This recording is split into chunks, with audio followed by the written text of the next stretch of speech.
Quando visitamos o centro histórico de cidades como Belém, capital do estado do Pará, São Luís, capital do estado do Maranhão, ou mesmo o Rio de Janeiro e Salvador, reparamos em um conjunto arquitetônico valioso do período colonial.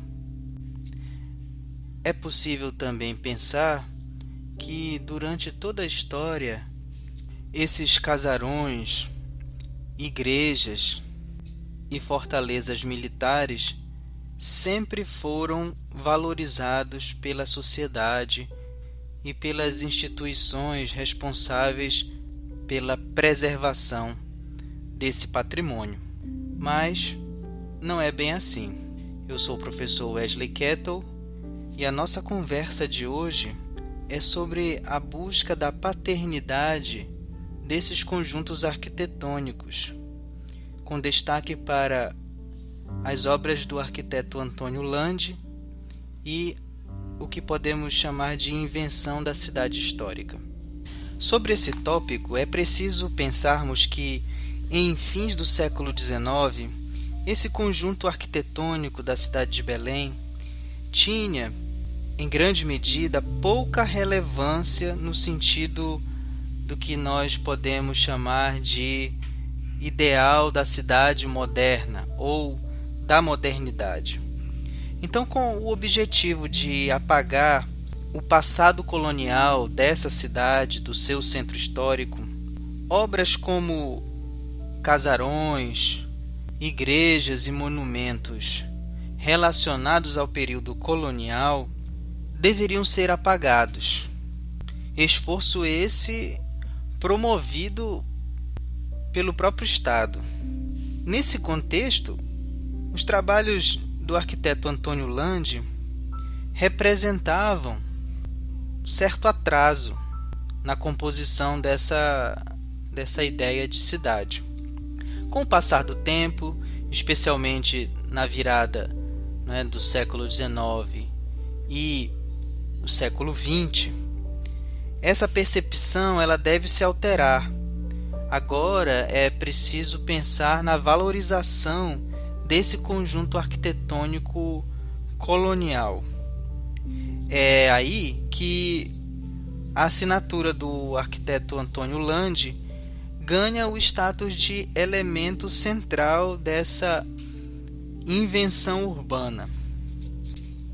Então, o que é importante nós pensarmos aqui é que o nosso olhar de valorização, preservação e, consequentemente, a consideração desse conjunto arquitetônico como patrimônio histórico, não só da cidade de Belém, como da humanidade, foi construído através de uma narrativa que utilizou principalmente a fala, o trabalho de intelectuais que se debruçaram sobre essa discussão, não patrimonial, mas da constituição desse passado e a valorização desse passado colonial que antes, como nós acabamos de falar, era desvalorizado. Nós podemos listar aqui Donato Melo Júnior, Augusto Meira Filho e Leandro Tocantins como um dos principais personagens envolvidos nessa valorização, por meio, é claro, dos seus escritos, dos seus livros publicados. Antes de prosseguirmos com a nossa conversa, é preciso, claro, registrar quem foi Antônio Landi. Esse arquiteto, nascido em Bolonha, fez parte da Comissão Demarcadora de Limites, que chegou em Belém no ano de 1753, alguns anos após o Tratado de Madrid, no seio do século XVIII, num contexto de querela das fronteiras entre as possessões portuguesa e espanhola na América do Sul. É atribuído a Antônio Landi projetos como da Capela Pombo e da Casa Rosada, ambos construídos no Centro Histórico de Belém. Donato Melo Júnior, por exemplo, considera em seus escritos que Landi foi o precursor do neoclassicismo no Brasil e usa como exemplo a Capela Pombo. Augusto Meira Filho considera Antônio Landi abre aspas, arquiteto genial, fecha aspas, e destaca entre os seus vários trabalhos a Capela Pombo e a Capela do Palácio Lauro Sodré. Outro intelectual envolvido nesse projeto de revalorização do passado colonial é Leandro Tocantins. Com uma linguagem poética, ele fala dessas edificações e exalta a beleza arquitetônica, e a Capela Pombo, por exemplo, faz parte desse embelezamento dessa nova cidade que agora olha para o seu passado de uma outra maneira. A Capela Pombo seria o ponto de partida de uma suposta evolução da cidade urbana. Então, busca-se institucionalmente uma redefinição da identidade dessa cidade. E aqui, quando nós estamos falando do patrimônio histórico colonial da cidade de Belém, certamente nós podemos pensar, nos serve para pensarmos outras realidades de cidades brasileiras que passaram por um processo semelhante ao acontecido em Belém. Outra edificação é a Casa Rosada, que fica na primeira rua do Centro Histórico de Belém. A Casa Rosada é uma edificação que, para ser preservada, valorizada, requereu a assinatura do arquiteto Landi, ou seja, para que um projeto de revitalização desse espaço fosse aprovado, foi preciso mostrar que Antônio Landi foi quem planejou os seus traços arquitetônicos. O que nós queremos abordar com essa reflexão é pensar como o que nós consideramos como patrimônio histórico foi inventado. É uma narrativa artificial.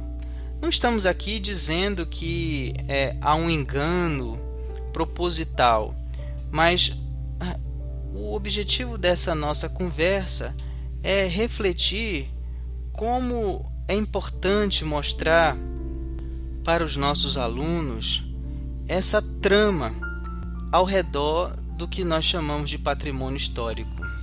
É enganoso pensar que a consideração de um edifício, de um monumento como patrimônio é natural. Pelo contrário, os casos da Casa Rosada e da Capela Pombo que estamos contando aqui nos mostra que existe todo um envolvimento, uma construção de argumentos para tornar inteligível esse tipo de interpretação do patrimônio histórico.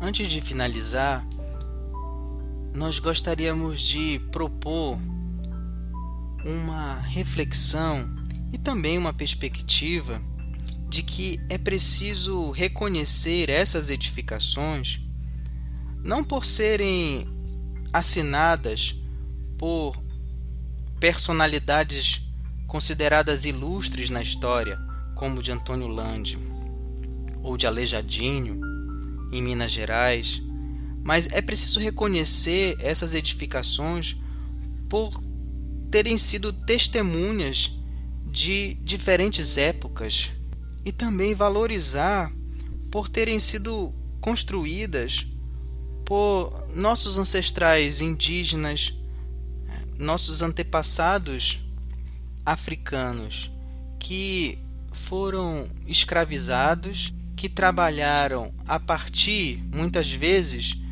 dos seus talentos como construtores também, participando e até morrendo nesse processo construtivo.